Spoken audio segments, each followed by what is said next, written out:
Jenis dan tipe bakat anak. Tidak ada anak yang bodoh. Ingat nih ayah bunda, semua anak itu pintar dan unik. Asalkan kita sebagai orang tua bisa menggali, menemukan, dan menyadari kecerdasan dari buah hati kita. Word smart, suka membaca, menulis, berbicara, dan juga mendengarkan cerita.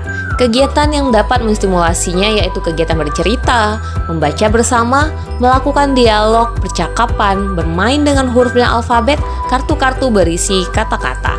Kemudian number smart, anak-anak yang tertarik pada angka, matematika, sains, atau hal yang berhubungan dengan logika.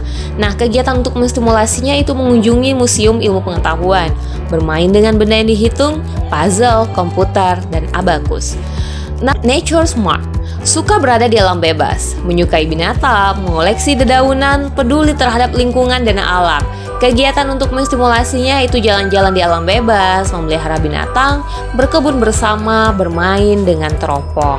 Lalu people smart, suka bermain dengan teman-temannya. Nah, ini anak-anak people smart biasanya memiliki empati, suka memimpin, dan bisa memahami perasaan orang lain.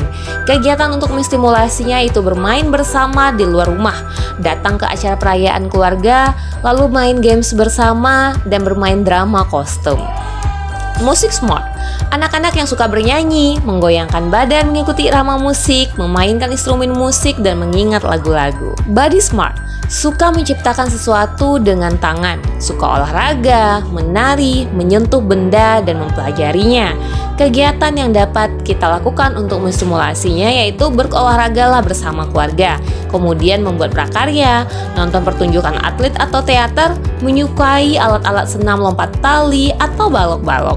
Selanjutnya self smart.